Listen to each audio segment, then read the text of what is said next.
제6장.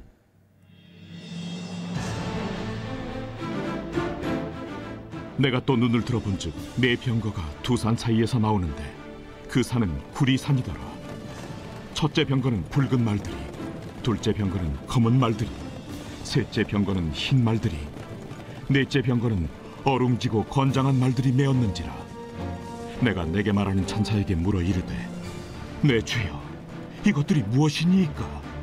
이는 하늘의 네 바람인데 온 세상의 주 앞에 서 있다가 나가는 것이라 하더라. 검은 말은 북쪽 땅으로 나가고, 흰 말은 그 뒤를 따르고, 어룽진 말은 남쪽 땅으로 나가고, 건장한 말은 나가서 땅에 두루 다니고자 하니, 그가 이르되, 너희는 여기서 나가서 땅에 두루 다니라 하매 곧 땅에 두루 다니더라. 그가 내게 외쳐 말하여 이르되, 북쪽으로 나간 자들이 북쪽에서 내 영을 쉬게 하였느니라. 여호와의 말씀이 내게 임하여 이르시되, 사로잡힌 자 가운데 바벨론에서부터 돌아온 헬데와 도비야와 여다야가 스바네의 아들 요시아의 집에 들어갔나니, 너는 이날에 그 집에 들어가서 그들에게서 받되 은과 금을 받아 면류관을 만들어 여호사닥의 아들 대제사장 요수아의 머리에 씌우고 말하여 이르기를, 만군의 여호와께서 이같이 말씀하시되, 보라, 싹이라 이름하는 사람이 자기 곳에서 돋아나서 여호와의 전을 건축하리라. 그가 여호와의 전을 건축하고 영광도 얻고 그 자리에 앉아서 다스릴 것이요, 또 제사장이 자기 자리에 있으리니 이 둘 사이에 평화의 의논이 있으리라 하셨다 하고, 그 면류관은 헬렘과 도비야와 여다야와 스바나의 아들 헨을 기념하기 위하여 여호와의 전 안에 두라 하시니라. 먼데 사람들이 와서 여호와의 전을 건축하리니 만군의 여호와께서 나를 너희에게 보내신 줄을 너희가 알리라. 너희가 만일 너희의 하나님 여호와의 말씀을 들을진대 이같이 되리라.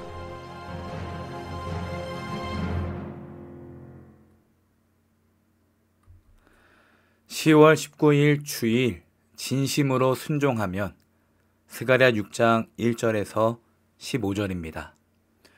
오늘 6장을 끝으로 스가랴에 등장하는 8가지 환상이 이제 마쳐집니다.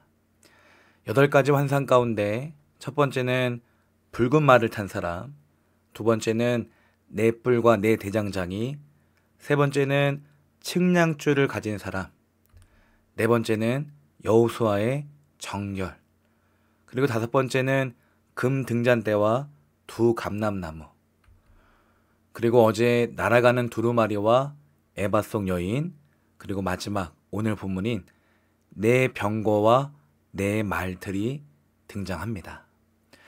이 8가지 환상을 통해서 하나님은 스가랴에게 말씀하시는 거예요. 스가랴는 이 환상을 가지고 하나님의 메시지 통로로 지금 쓰임을 받는 거죠. 아무래도 당시에 영상이나 비디오가 없으니까 이 환상, 이 스토리텔링으로 그들은 정말 눈에 보이는 영화처럼, 비디오처럼 그렇게 환히 하나님의 메시지와 마음과 뜻을 헤아릴 수가 있었을 것입니다. 1절에 내가 또 고개를 들고 바라보니 내 앞에 두 산 사이에서 병거 4대가 나왔다. 두 산은 놋쇠로 된 산이다. 또 고개를 들고 바라보니, 바라볼 수 있는 것은 하나님이 문을 열어주신 거고요, 환상을 보여주신 것입니다. 오늘 저와 여러분도 하나님을 찾고 또 찬양하고 믿을 수 있는 것도 하나님이 허락하셨기 때문인 줄 믿으시길 바랍니다. 지금 이번 마지막 8번째 환상은 두 산 사이에 병거 4대가 나오는데, 특별히 그 두 산은 놋쇠로 만들어진 산이다. 이 놋쇠, 또 병거라고 하면 이미지가 좀 전쟁의 이미지, 군대의 이미지, 힘과 권력이 느껴지는 것처럼 하나님의 심판을 상징합니다. 2절에 첫째 병거는 붉은 말들이 끌고 있고, 두 번째 병거는 검은 말들이, 셋째 병거는 흰말들이, 넷째 병거는 얼룩말들이 끌고 있었다. 말들은 모두 건장하였다.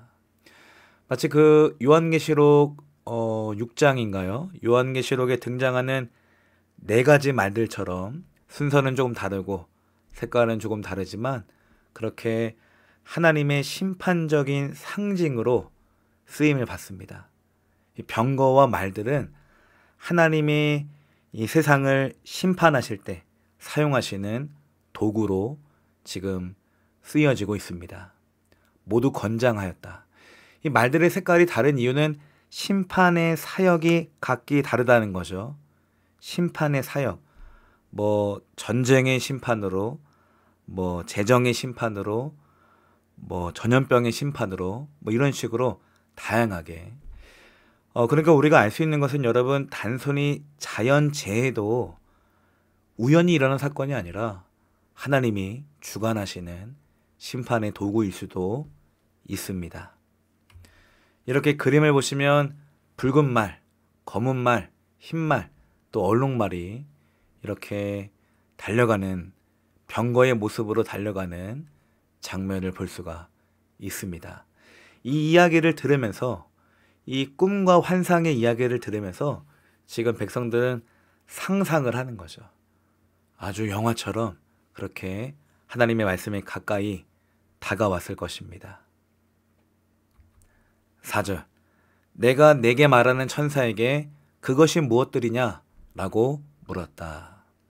나에게 말하는 천사, 나에게 말하는 천사는 여호와의 사자, 메시아가 아니고요. 일반 천사입니다. 이 환상을 해석해주는 해석자, 전달자입니다. 천사에게 물어보죠. 이것이 무엇입니까? 오늘 우리가 말씀을 묵상할 때도 성령의 조명에 따라 성령의 해석과 성령의 음성을 들어가면서 여러분 물어보셔야 돼요. 말씀이 막힐 때, 난해할 때 자꾸 묵상하시고 되묻고 생각하시기를 축복합니다. 5절에 그 천사가 나에게 대답하였다. 그것들은 하늘의 내 영이다. 온 세상을 다스리는 주님을 뵙고서 지금 떠나는 길이다. 그 네 병거와 네 말들은 하늘의 네 가지 영이다. 여기서 말하는 영은 루아흐, 바람입니다. 바람. 개역개정에는 바람으로 해석을 했죠. 하늘의 동서남북 사방으로 흘러가는 부는 바람이다. 병거와 네 말들은. 그러니까 온 세상을 다스리시는 주님을 뵙고서 이 네 병거와 네 말들은 온 세상을 다스리시는 주님 앞에 있다가 주님이 한 번만 말씀하시면 바로 심판을 향하러, 심판을 내리러 떠나는 거예요.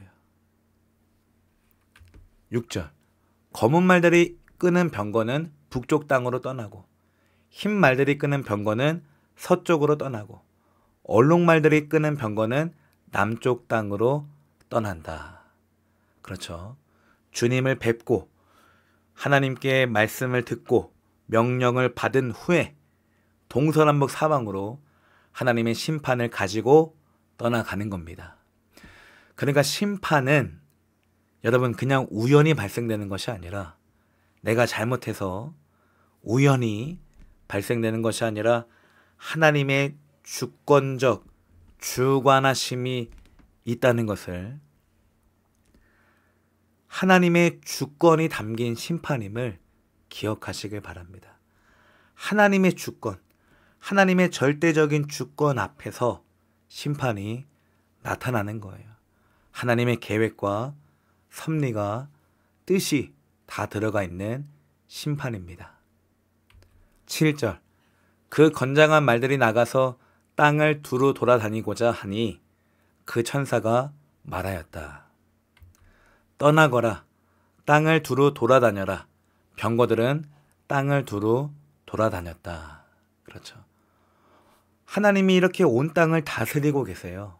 지금도 우리가 보기에는 어느 정당, 어느 대통령, 또 어느 국제 정세지만 여러분, 이 모든 것도 하나님이 지금 하나님의 주권으로, 하나님의 권세와 권력으로 하나님이 지금도 다스리고 계십니다. 8절. 천사가 나를 보고 소리를 치면서 말하였다. 북쪽 땅으로 나간 말들이 북쪽 땅에서 내 마음을 시원하게 하였다. 여기서 북쪽 땅으로 나갔던 말들은 검은색 말들이었습니다. 검정 말들. 그들이, 그 병거가 내 마음을 시원하게 하였다. 이 말은 아무래도 바벨론을 지금 말하는 거겠죠. 지금 1차 귀환기가 스가랴서잖아요. 이 바벨론에게 심판이 임했는지 북쪽 땅에 나간 이 심판의 말들이 내 마음을 시원케 하였다 라고 지금 흡족하는 거죠. 9절. 주님께서 나에게 말씀하셨다. 너는 사로잡혀간 사람들 곧 헬데와 도비야와 여다야에게서 예물을 받아라. 예물을 받아라. 마치 오늘 우리 수련회 때 수련 회비를 받듯이 이 사람들은 포로기에서 귀한 자들입니다. 귀환을 한 사람들이에요. 일반 평신도들인데 이들에게서 예물을 받아라. 특별히 하나님이 이제 지명을 하시는 거죠. 헬데와 도비야와 여다야에게서 예물을 받아라. 여러분, 이 사람들에게 가서 지금 스가랴가 하나님의 말씀대로 예물을 주십시오, 헌금을 내십시오라고 부탁하면 이분들이 과연 예물을 낼 수가 있을까요? 냅니다, 여러분. 왜? 마태복음 21장에 만일 누가 무슨 말을 하거든 주가 쓰시겠다 하라. 그리하면 즉시 보내리라. 같은 뉘앙스예요. 지금 하나님이 이 세 사람에게서 예물을 받아라. 하나님께서 포로기에서 귀환시켰으니까 이들에게 감사 예물을 받아라 라고 스가랴에게 명령하셨을 때는 그것들이 이루어질 줄 알고서 하나님이 명령을 하시는 거죠. 그들이 줄 줄 알고서. 그러니까 보냄받은 자는 하나님의 말씀대로 믿으시면 되는 것입니다. 그들이 바벨론에서 와서 지금 스바냐의 아들 요시야의 집에 와 있으니 너는 오늘 그리로 가거라. 이 세 사람이 이 요시야도 포로기에서 귀환한 1차로 귀환한 그냥 평신도입니다. 이 세 사람이 요시야 집에 있는 거예요. 너는 오늘 거기로 가거라. 11절. 너는 은과 금을 받아서 그것으로 왕관을 만들고 그것을 여호사닥의 아들 여호수아 대제사장의 머리에 씌어라. 분명히 지난번에 환상 가운데 여호수아가 더러운 옷을 입고 있었지만 그것을 하나님이 벗겨주시고 새 옷을 입어주셨죠. 지금은 왕관을 만들어서 머리에 씌우라고 말씀하십니다. 여러분, 구약의 어떤 제사장도 왕관을 쓴 적이 없어요. 지금 이 왕관은 메시아를 상징하는 거예요. 여호수아, 예슈아, 예수님의 이름과 똑같은 이 여호수아에게 왕관을 씌워서 메시아가 오실 것을, 이 땅에 예루살렘에 남유다에 메시아 예수 그리스도가 오실 것을 미리 지금 이 환상을 통해서 보여주는 거예요. 그런데 이거는 환상이 아니죠. 아까 앞에서 주께서 나에게 말씀하셨으니까. 그러니까 오늘 예수님의 왕이심을, 우리의 왕이심을 여호수아 이 대제사장의 머리에 씌움으로 왕으로 오실 예수님을 보여줍니다. 은과 금을 받아서 요시야 집에서 왕관을 만들고 그들에게 은과 금을 달라고 했을 때 여러분 줄 걸 믿고 달라고 하는 거예요. 하나님이 명령하셨으니까. 12절. 너는 그에게 이렇게 말하여라. 나 만군의 주가 이렇게 말한다. 이 사람을 보아라. 그의 이름은 새싹이다. 그가 제자리에서 새싹처럼 돋아나서 주의 성전을 지을 것이다. 이것도 이 새싹은 다윗의 한 줄기, 이사야 11장에 예수님을 상징합니다. 그러니까 지금 여호수아 대제사장의 예수님의 예표, 그림자, 미리 보여주는 예고편으로서 지금 멸류관을 쓰는 이런 모습을 보여주는 거죠. 미리 왕으로 오실 예수님을, 새싹으로 오실 예수님을, 다윗의 혈통으로 오실 예수님을 이 예슈아, 여호수아가 왕관을 만들어 쓰므로, 대제사장이 쓰므로, 왜냐하면 예수님도 대제사장의 모습도 있으시니까요. 왕이자 대제사장의 모습이니까 이 여호수아에게 왕관을 씌움으로 미리 예고편으로, 상징으로, 예표로 보여주는 겁니다. 그의 이름은 새싹이다. 그 자리에서 새싹처럼 돋아나서 주의 성전을 지을 것이다. 우리 예수님이 오셔서 눈에 보이는 성전을 짓지 않았지만 성전의 머릿돌이 되시고요. 또 교회의 머리가 되셨습니다. 오늘 저와 여러분이 교회예요. 오늘 저와 여러분을 세워주셨습니다. 자, 예레미야 23장에도 보라, 때가 이르리니 내가 다윗에게 한 의로운 가지를 일으킬 것이다. 의로운 가지, 이게 새싹입니다. 그가 왕이 되어 지혜롭게 다스리며 세상에서 정의와 공의를 행할 것이며 그의 날에 유다는 구원을 받겠고 이스라엘은 평안히 살 것이며 그의 이름은 여호와 우리의 공이라 일컬음을 받으리라. 그렇죠. 구약의 수많은 예언자들이 메시아, 예수님의 오심을 예언받고 또 선포하고 기대하고 기다렸습니다. 13절, 그가, 새싹이, 예수 그리스도가, 메시아가 주의 성전을 지을 것이며 위엄을 갖추고 왕좌에 앉아서 다스릴 것이다. 그렇죠. 지금 여기서 말하는 그는 마치 여호수아 대제사장처럼 들리지만 사실 맞기도 해요. 그러나 이 대제사장은 그림자의 역할을 하는 거고요. 진짜 다윗의 혈통으로 오실 메시아를 지금 여호수아를 통해서 미리 보여주는 거죠. 성전을 지을 것이며 예수님은 성전을 지었고요. 예수님은 위엄, 영광을 갖추셨고요. 예수님은 통치하십니다. 한 제사장이 그 왕좌 곁에 설 것이며 이 두 사람이 평화롭게 조화를 이루며 함께 일할 것이다. 그렇죠. 이 말씀의 진짜 더 깊은 성취는 예수님에게서, 히브리서에 보면은 예수님이 대제사장을 그 역할을 하시잖아요. 그 직분을 감당하시잖아요. 왕이시면서 제사장의 역할을 감당하신 모습을 조화롭게, 평화롭게 보여주셨습니다. 미리 지금 예언을 하는 거죠. 14절, 그 왕관은 헬데와 도비야와 여다야와 스바냐의 아들 헨, 곧 요시아를 기념하려고 주님의 성전에 둘 것이다. 그렇죠. 여러분, 여호수아 제사장이 계속 그 왕관을 써서 왕자에 앉아서 왕의 역할을 하라고 만들어 준 게 아니에요. 보여준 거예요. 잠깐. 이렇게 메시아가, 제사장과 왕처럼 오실 메시아가 있다. 새싹이 있다. 이걸 드라마로 지금 보여준 거예요. 그리고 왕관을 벗겨서 성전의 기념물로 둡니다. 누구를 기념하라고? 헬데와 도비야와 여다야, 은과 금을 바쳤으니까, 요시야, 자기 집을 제공했으니까 그들을 기억하고 기념하라고 성전에 둘 것이다. 여러분, 지금 오늘날까지 이 4명의 이름이 우리에게서 불려지고 기억하고 기념이 되었습니다. 너무 신기하죠.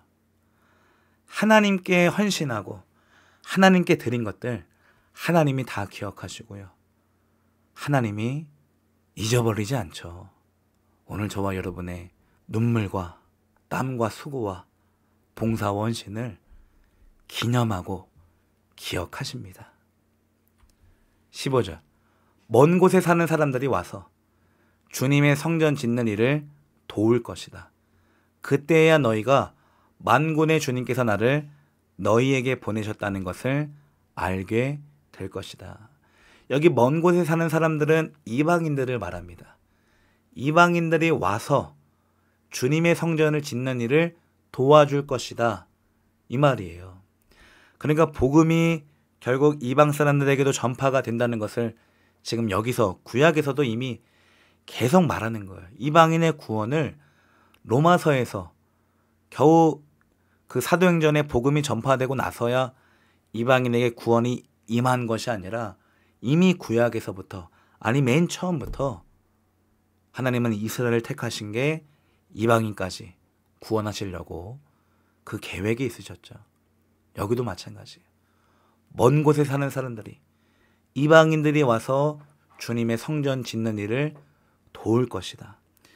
여러분, 그 가시적인 성전만이 아니고요, 너희가 하나님의 성전인 것을 알지 못하느냐. 지금 이방인인 우리가 하나님의 성전으로 살아가잖아요. 이 말씀이 오늘 저와 여러분에게도 성취가 된 것입니다. 우리가 이방인이지만 지금 주님의 몸된 교회, 성령이 거하시는 성전을 짓고 있잖아요. 성령과 함께 살고 있잖아요. 말씀 그대로가 된 거죠. 그때야 너희가 만군의 주님께서 나를 너희에게 보내셨다는 것을 알게 될 것이다. 너희가 주 너희 하나님께 진심으로 순종하면 이 일이 이루어질 것이다. 아까 영상의 개역개정에서는 들으면 잘 듣고 행하면 이 일이 이루어질 것이다. 개역개정에 듣는다는 단어가 굉장히 그냥 단순하지만 새 번역으로 왔을 때는 진심으로 순종하는 게 듣는 겁니다. 여러분, 우리가 설교를 듣고 말씀을 들을 때, 아니 부모님의 잔소리를 들을 때 그 들음은 진심으로 순종하는 것과 마찬가지가 되시기를 축복합니다. 분명히 지금 앞에서 하나님이 왕관도 기념하시고 메시아도 약속하셨는데 또다시 조건부로 이렇게 순종해야 된다, 잘 살아야 된다 라고 말씀하시는 것은 구원받은 이후의 삶이에요. 은혜 받은 이후에 이제 은혜를 받았으니까 어떻게 살아갈 것이냐, 진심으로 순종하라는 거예요. 온 마음을 다해서 하나님을 사랑할 때 메시아가 오시고 메시아에게 구원받고 메시아와 하나가 될 수가 있습니다. 자, 오늘 본문을 한 줄로 요약하면 새싹은 예수 그리스도입니다. 그래서 예수님은 실제로 하나님의 심판을 완성하셨죠.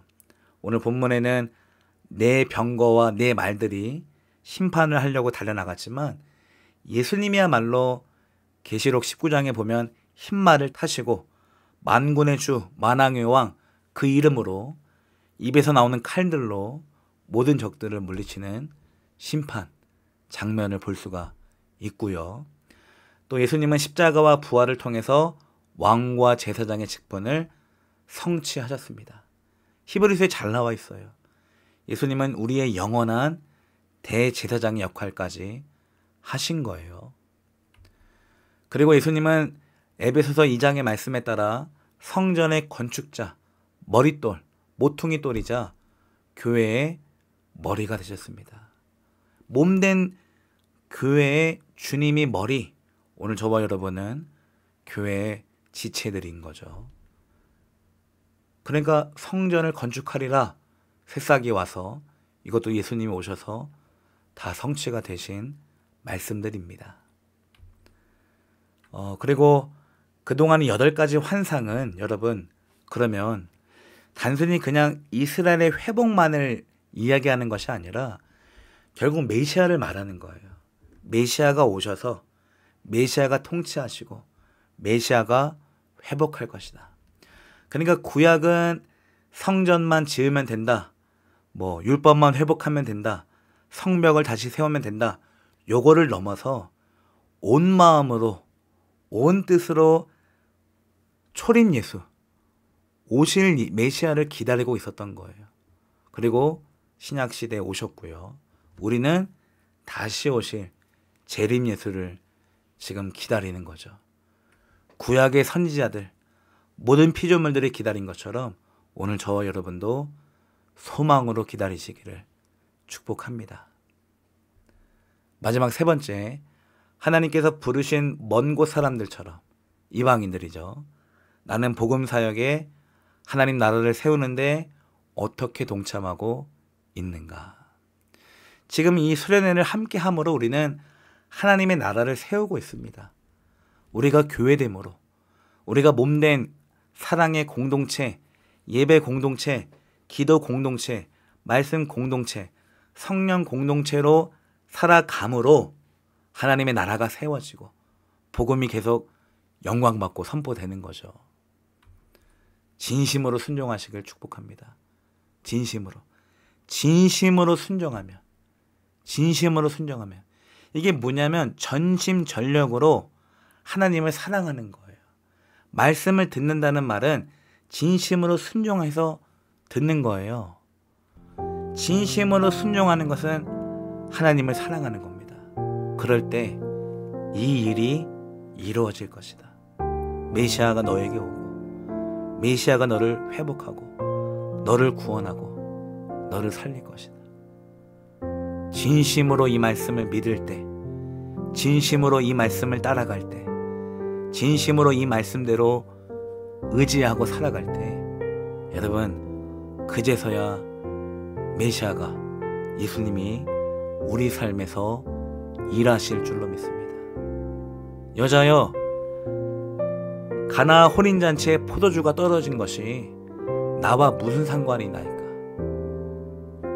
그 당시 그 혼인잔치, 혼인 결혼식 담당관, 신랑 신부나 또 연회장이나 예수님을 주인으로 모시지 않고 손님으로 한쪽 곁으로 처박아 놨기 때문에 포도주가 떨어질 때, 인생에서 기쁨이 떨어질 때 나와 무슨 상관이 있느냐? 내가 손님으로 있는데. 오늘 저와 여러분 안에 예수님을 우리의 왕, 우리의 제사장으로 모셔드려야만 우리 삶의 기쁨이 떨어질 때, 포도주가 없어질 때 주님께 찾아가 포도주를 구할 수가 있습니다. 주님과 상관없는 일들을 내려놓으시고 주님이 상관 있다고 하시는 일들만 하시기를 예수님의 이름으로 축복합니다. 상관없는 것들을 상관 있게 하려면 기도해야죠. 주님, 이것도 맡깁니다. 저것도 맡깁니다. 이것도 상관해 주세요. 이것도 주관해 주세요. 주님이 간섭해 주세요. 주님이 통치하시고 다스려 주세요. 라고 이 아침에 우리 함께 짧게 한 마음으로 같이 기도하겠습니다. 기도합니다.